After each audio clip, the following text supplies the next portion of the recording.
kapuso! Welcome back to Rock with Hazel. Ayan, sa first part, you got to know all about my firsts. Ngayon naman po, you'll know more about the special people in my life. Ayan, GMAnetwork.com will be flashing photos of me with some of the VIPs in my life. At parang nung first part, ikukwento ko po sa inyo yung mga descriptions or mga funny and inspiring stories na nagde-describe sa mga photos na yan. Mr. C. Hoy, short hair pa ako niya. Si Mr. C, syempre, idol yan ng lahat, di ba? Kaya nga, pag kita mo si Mr. C, maestro. So, Katie, nung una ko siyang na-meet, kasi siya ang sumulat ng music ng Katie the Musical. And, iba yung aura ni Mr. C. Noong una ko siyang nakita, starstruck talaga ako. But this picture is from Philpop. Okay, I was one of the adjudicators. Isa ako sa mga judges ng mga song entries. I think that was from 9,000 or 6,000 songs. We had to trim them down. So, ito yung, may panel na I forgot how many we were. Pakikinggan namin first mga 1 minute, 1 minute each. Hindi nga parang first few lang And then we vote kung sino yung papasok sa Philpop. Masaya experience kasi I got to meet mga kompositor, mga bata, mga musicians and singers alike. Actually, may isa pang program si Mr. C. Actually, Philpop is headed by Mr. C. Yung isa niya pang program is may camp for songwriters naman. So, you'll be away. It's called Elements. So, you'll be away for 1 week. Tapos, tuturuan nila kayong sumulat ng kanta. And that happens every November. And I hope to be part of it this November. Tapos, yung kanilang mga speakers, yung mga batikan talaga when it comes to songwriting, mga hitmakers. Yeah, so to all you wannabe, may talent. May talent talaga sa songwriting. Join tayong Elements Camp. Magiging classmates tayo. Okay. And then, of course, my nanay, si Ms. Regine Velasquez. Wala akong masasabi kay Ate Reg. I mean, total performer.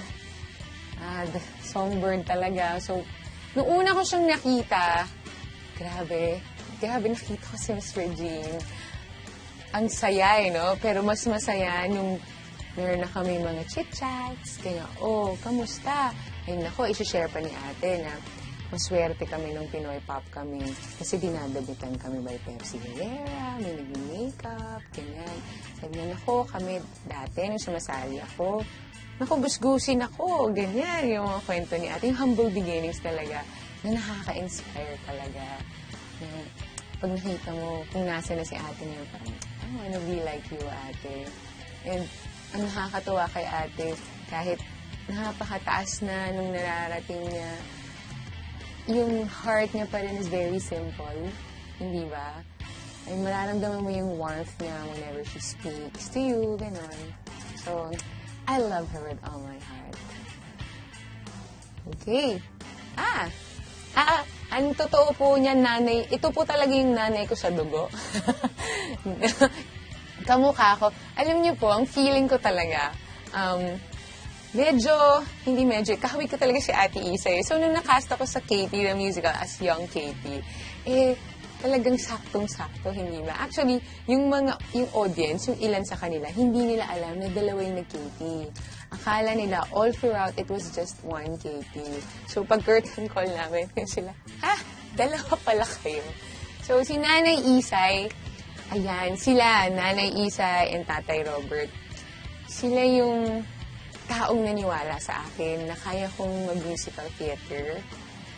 Sila yung nagsabi sa akin na, kasi I told them sabi ko, I really can sing po. I think I can act, pero hindi po ako magaling umarte. Alam mo talaga, sabi nila, kami bahala sa'yo. So, nung sinabi nila yun, na-pressure ako. Galingan mo na, di ba? Kasi, mga pillars yan ng musical theater and ang sarap kasi nabigyan ka nila ng tiwala, hindi ba? Kasi may times in your life na you felt like, where am I going? Is my career ending soon? Ganyan. So, feeling ko sila yung parang, halika dito, we have something new for you and we'll teach you. And they are my parents in musical theater and also my mentors. I love them both. Okay. Si Tolitz ba to? Si Gerald? Oy, hindi po kami. Si Jed, nakakatawang tao. Isa siyang, sa totoong buhay, nakakatawa, sarap kausap, very sweet. Ay, naalala ko yun si Jed, may dala-dala niya sa akin tsokolate. Kasi backstage, ang hilig ko pong kumain. Kada exit ko, mayroon kami mga chichirya doon. Kain, ganyan. Tapos may time ako, sabi ko, kailangan maging masaya ni Aileen. Kailangan niya ng chocolates. Yes, magdadala siyang chocolates. So, really sweet si Tolitz. So, for all you fans of Gerald Napoles, single pa naman po siya. Okay. Kami, hindi, ikaw talaga, we're friends. May kaibigan po kami, okay. Kontakin niyo na lang po siya sa Instagram at Twitter. Binenta siya. Pero sorry, be, I love you. Okay. Si Winwin. Nako, ang aming binibining Pilipinas. Si Winwin, sobrang sweet. Siyempre, bukod sa alam naman nating lahat na napaka-talented niya when it comes to dancing. Napaka-sexy niya. Alam mo yung, hindi niya na kailangan mag-workout kasi natural yung pagiging sexy niya. Well, she calls me Ate A. Pero yung usapan namin, yung ang sarap lang lagi, especially when it's about the heart and also the career. So, seeing her joining Binibining Pilipinas, sobrang saya ko for her. Kasi yung mga usapan din kami about careers, yung what to do next, where do we go. So, mananalo yan. Nandiyan siya? Oo. Sabi ko sa kanya, may dala kami yung mga banners, ganyan. O, yung mga blinking, what do you call that? Win-win na yan. Full support kami. Full support ako kay Win-win. Ba't kami ganyan? Kasi lagi kaming magkagrupo nung Sunday All-Stars. So, we started with Instagang. So, lagi kaming solid na kahit mag-shuffle kami lagi magkasama. Yan. Diba? Binibini. Pwede. Okay. My mom. Si Mami, kamukha ko ba? Kamukha ko. Si Mami, ano yan, siya talaga ang nangarap for me na kumanta on stage. Kasi ako, I wanted to be a doctor. Doctor talaga yung gusto kong path. Si Mami yung nag-enroll sa akin sa piano lessons. I started playing the piano when I was 6. So, siya yung porsigido dyan. Lahat ng musical lessons, flute lessons, singing voice lessons, ganyan. And matyaga si Mami magsama sa akin. Si Mami, not the sweet type. You know, when your moms are kinda, paano ko ba i-explain yun? Very loving. Pero ano siya, napaka-strong woman. And yun yung ina-admire ko kay Mami. Na feeling ko, kaya rin ako ganito. Definitely, lahat tayo. Kaya tayo ganito because of our moms. Pero si Mami, yun yung pinaka-admire ko sa kanya, strength. At malakas yung boses ni Mami. So, feeling ko doon ko rin ako. Yung aking boses. Si Mami, ano yan, every occasion, may gift yan sa akin. May Bible, may bag, name it. Very thoughtful si Mami. And I remember, meron akong isang birthday, was it a year or 2 years ago, na siya yung nag-organize ng surprise sa loob lang ng bahay. Tapos, pag-gising ko paglabas ng kwarto, maraming balloon sa floor, ganyan.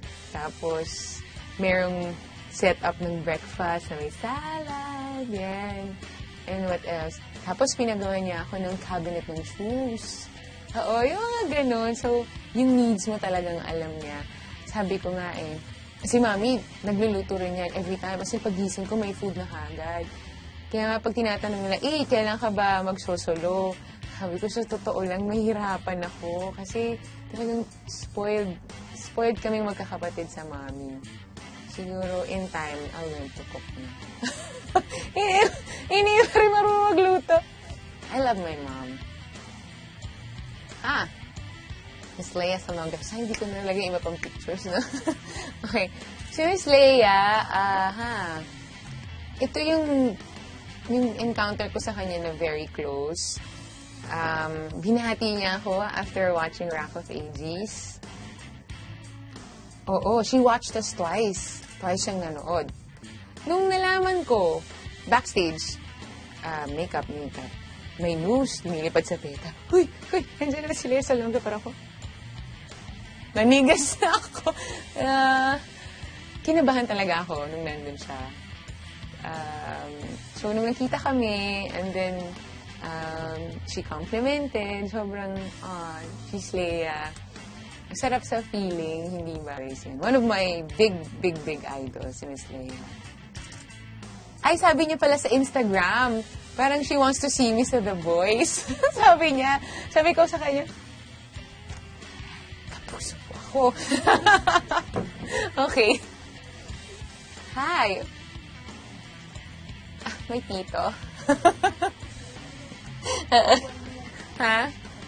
Contract renewal. Okay, I think this happened, last year. Last quarter ba? Okay. So, ito yung renewal ng contract ko with GMA. And I was with my tito, Tito Felipe. Close. And my titas, hindi ba? Very thankful ako sa tiwala ulit na binigay, as said in my Instagram account. Kasi I've been with the network before signing. I was with them for edad ko, quite a few years. Okay? At yung mabigyan ka ng network contract, ibig sabihin, they still love you. So I really feel the love from GMA. And loving back, hindi ko lang sa paanong paraan, siguro sa mahusay na performance and acting o sa trabahong binibigay nila sa akin. Thank you, Tito! Okay. Ay, si Te. Okay. O, ang aking kakambal, sa totoo lang, we call each other Te. Hindi ba? Kung meron pa yung mga Mars, sis, yan ang aking Te. Ito, naku, ang dami namin experiences together. Siya ang aking roommate lagi pag out of town. We share a lot of stories and bukod dun sa stories na yun, we share a lot of things in common. Hindi ba? Tignan nyo naman, common. Yung mukha. Mapagkakamalan talaga. Hindi ko alam kung paano ko umpisahan. Si Marie Chris, at first, parang mataray. Hindi ba? May ganun siya yung look, pero deep inside, warm-hearted siya. Meron akong special admiration with the way she sings. Kasi ganun yun, especially we're a group, diba? Meron akong special admiration for Jonah. Also with Chris, meron siyang certain timbre na parang anghel sa tenga ko. Na pag sinasabi sa akin, ang ganda-ganda niyan yung timbre na yan. Kasi ako hindi ko kayang gawin yun eh. So, yun. We talk about a lot of stuff. Careers, love life, minsan, maliliit na bagay, damit, makeup. So, feeling ko sa showbiz, siya talaga yung aking BFF. Yan. Kakakausap ko lang sa kanya kanina. Chichikahan kami. Ganun lang. Yeah. Si Rafa. Natatawa ako si Rafa. Nandito si Rafa sa baba. Okay, si Rafa. Nakakatawa. Sa ano to, this was in Soler. Tama ba? Hindi. Parang concert ni Bo Cerudo and Robert Senya. we were guests. Si Rafa, nakakatawang tao. Sobrang saya niyang kasama if you get to hang out with him. Tatawa ka lang the whole time kasi ang hilig niyang kumanta. Tapos yung kanta niya, yung gagawa siya ng yung magpapaka-rockstar siya. Tapos, ang galing, ang galing. Masaya siyang kasama.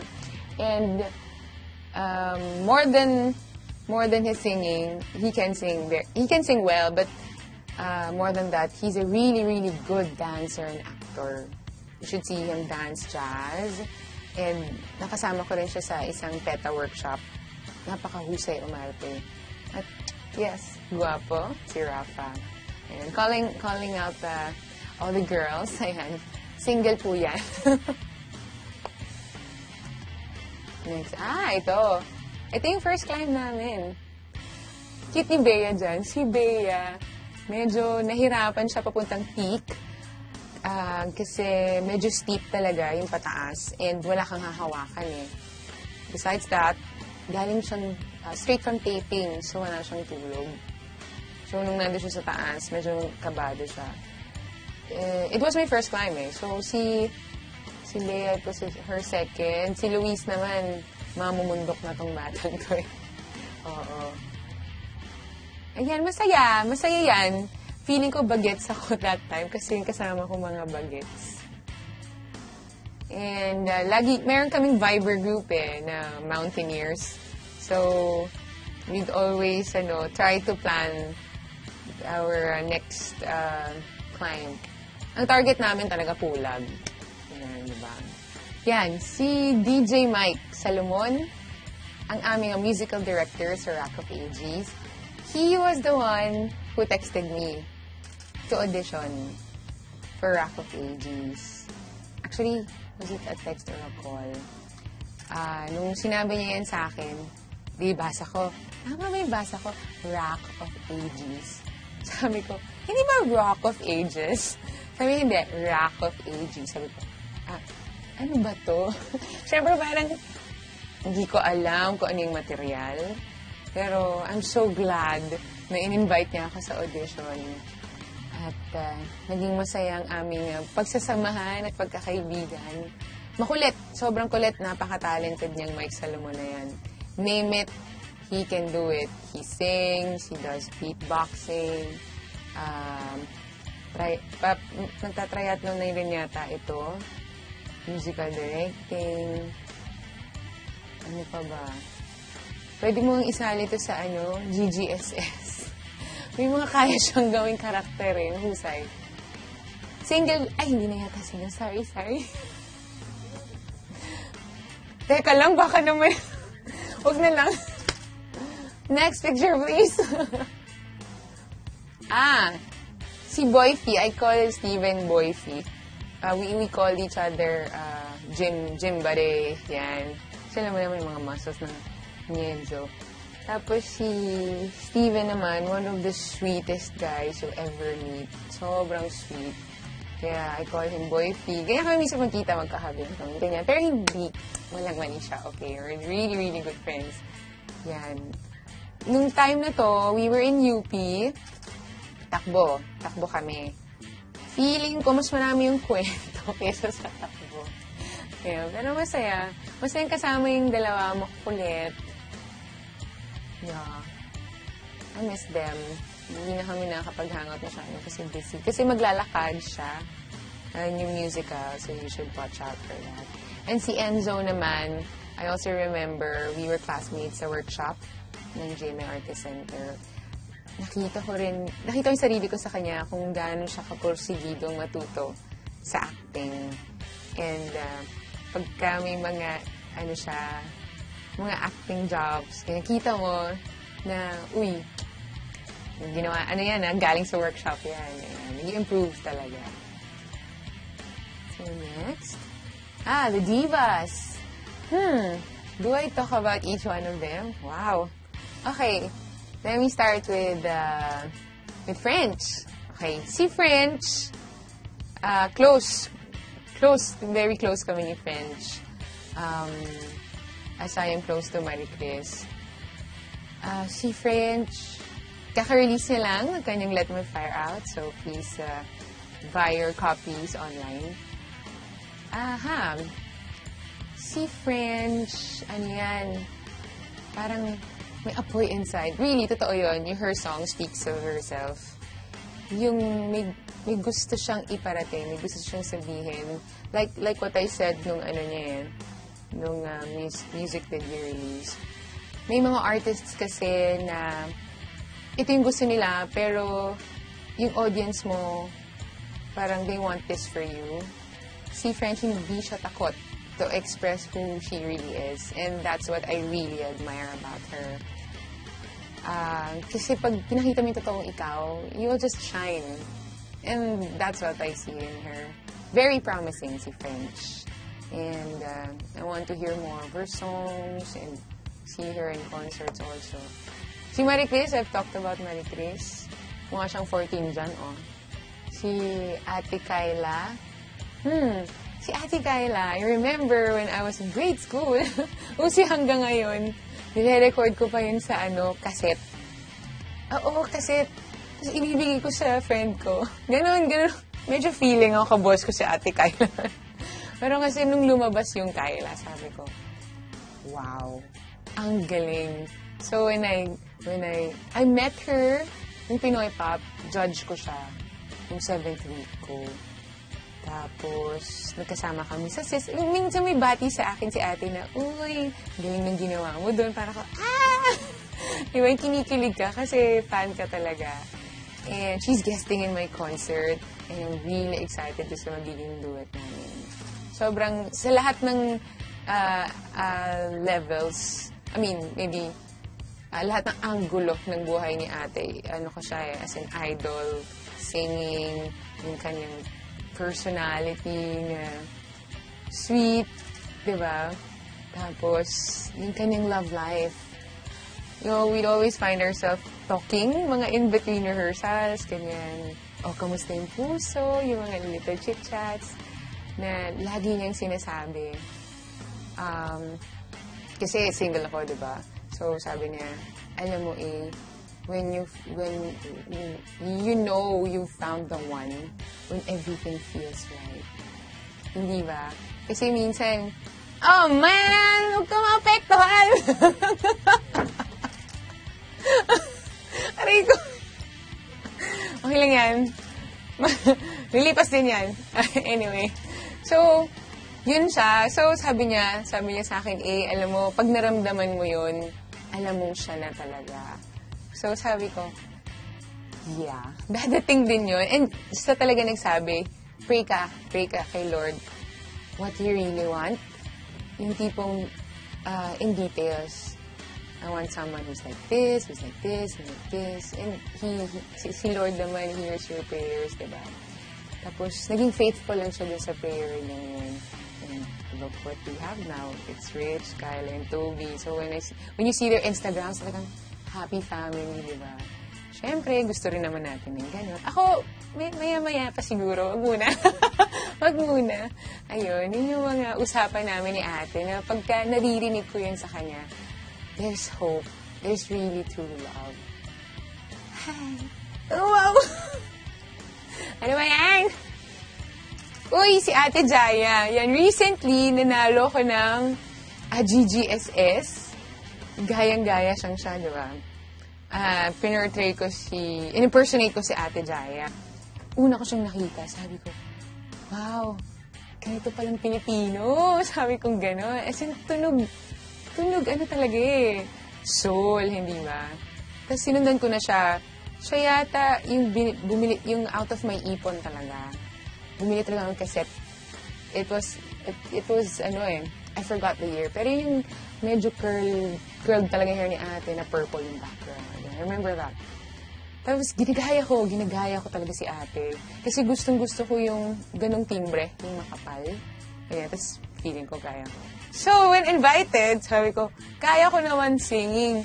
Sabi nila, LS daw sa ipod. Sabi ko, gosh, medyo mahirap gayahin. So, buti nila ang galing ng makeup artist.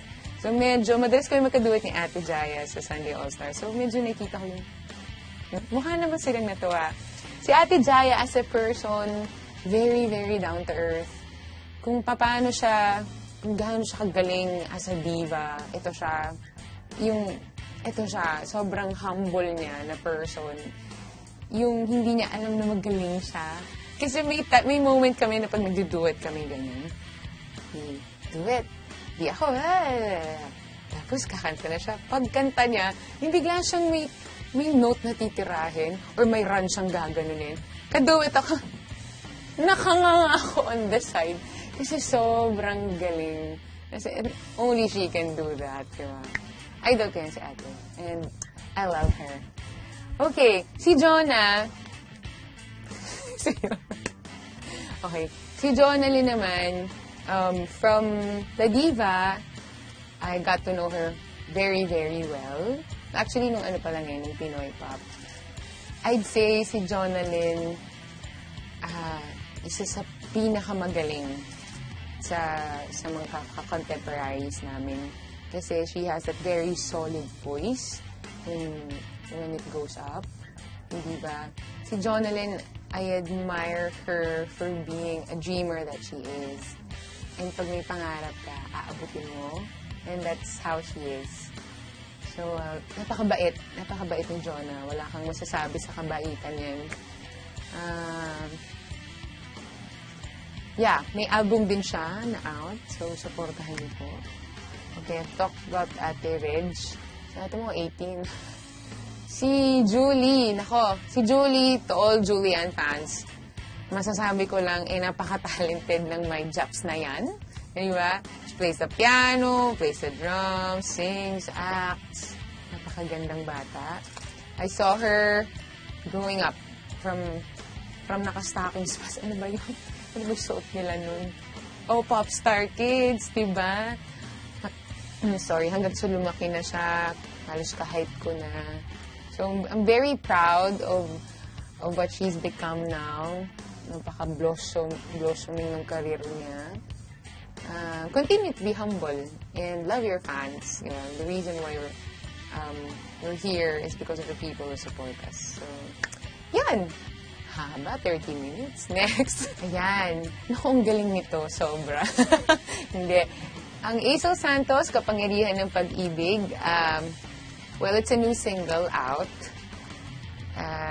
This song is written by hitmaker, Mr. Junji Marcelo.